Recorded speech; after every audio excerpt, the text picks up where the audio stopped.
곳곳에 학교가 세워졌고 아이들은 일터대신 학교로 돌아갔다. 어른들은 가정을 꾸릴 만큼의 급여를 받았고 휴가도 얻었다. 빈부격차는 존재했지만 각 구역으로 통행은 자유로웠고 누구든 정당한 경쟁으로 자신이 원하는 일을 할 수 있게 됐다. 한순간에 일어난 이번 일을 사람들은 골드라인 혁명이라 이름 붙이고 역사상 최고의 혁명으로 기록했다.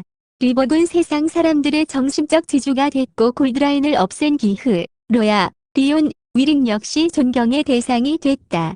산타 마을은 좋기에 장난감을 생산하는 대신 중소기업 부품을 납품받아 완제품을 만들었다. 작은 부분이지만 대기업에 독립한 기업들이 생겨났고 이는 서민들 자립에 큰 힘을 실어줬다. 몇 년 후 산타 마을은 예전처럼 아이들을 위한 선물 만드는 일에만 집중했다. 세계의 아이들에게 편지를 받고 모든 아이들의 선물을 만들었다. 요정들 역시 이 상황이 행복해 매일 노래를 부르고 춤을 췄다. 지난번에 선물 못 받은 아이들 때문에 몇 날 며칠을 못 잤는지 몰라.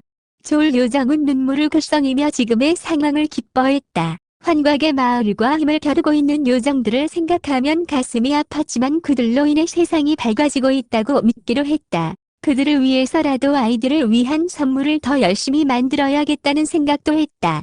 로야와 귀에는 연예기획 사업을 계속했고 리오는 작곡과 프로듀서로 음악을 계속했다. 리오는 한번 어머니를 찾아갔다. 어머니는 아버지와 재결합을 하기에는 지금 가정을 지켜야 한다는 말만 남겼다. 리벅도 그에 대해 더 말하지 않았다. 리벅은 다시 결혼을 하지 않았고 사회활동에만 전념했다.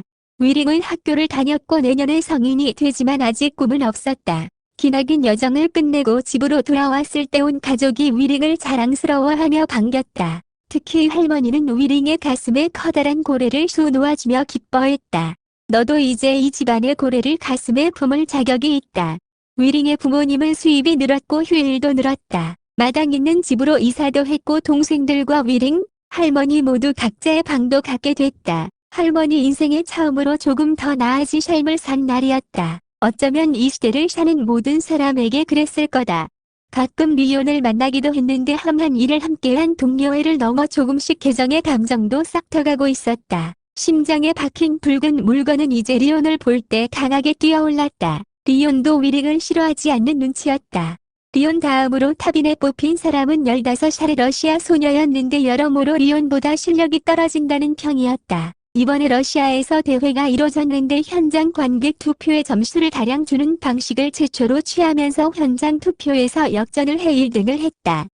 걔는 아예 너한테 실력이 안 되더라. 내가 진짜 여왕이야. 넌 역대 최고였어. 위링의 진심이었다. 리오는 세계가 인정한 역대 최고의 퀸이었다. 리오는 그 이야기를 들으며 비식웃을 뿐이었다. 예전에는 댄스 가수도 30대까지 했다고 하던데 요즘은 10대만 되어도 은퇴를 해야 했다. 스포츠보다 더 고된 훈련을 하고 매 무대마다 놀라운 공연을 보여야 해서 체력 소모도 심했다. 리오는 작년 크리스마스 이브에 세계에 생중계되는 마지막 공연을 하고 은퇴를 했다. 세상의 사람들은 그녀의 공연에 찬사를 보내고 유명 인사들은 그녀에게 헌정시를 보내기도 했다. 그녀의 이야기는 계속해서 사람들 입에 오르내렸다. 리오는 자신의 공연을 마지막까지 잘 끝마쳤음에 감사했다. 그런데 이상한 일이 아직도 일어나고 있었다. 에피에 중독된 사람들이 계속해서 나타난 것이다. 어디서 구했는지 에피를 계속해서 복용했고 음성화되면서 고가의 거래가 되었다. 리온, 에피는 예전에 남았던 게 지금도 거래되는 걸까? 이상하잖아. 환각의 마을은 봉인되었고 남은 에피는 모조리 태웠잖아.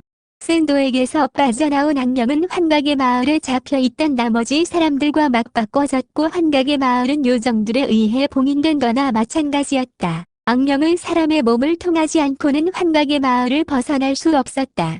리온도 최근 그것 때문에 고민이 많았다. 뭔가 잘못되어 가는 게 분명했다. 얼마 전에 리벅과도 그것에 관한 이야기를 나눴다. 리벅은 깊은 고민에 빠진 얼굴로 자신도 그것에 대해 인지했으며 알아보고 있다는 말을 했다. 아버지가 알아보고 있다고 했어. 위링이 이것에 대해 심각하게 생각한 계기가 있었다. 이제 학교에 들어간 동생이 어느 날 에피를 씹으며 나타난 것이다. 아주 약한 강도의 피였는데 위링은 놀라서 이거 어디서 났냐고 동생을 다구쳤다. 동생은 울면서 말했다. 요즘 좀 노는 애들은 다 에피 좀 씹어. 예전에는 어른들만 에피에 중독되었는데 요즘은 어린 시절부터 약한 강도의 에피에서 조금씩 강도를 높여가며 중독되어 갔다. 위링은 뭔가 잘못 돌아가고 있다고 생각했다. 위링은 리온에게 연락해 리버과 다시 모일 자리를 만들어 달라고 했다.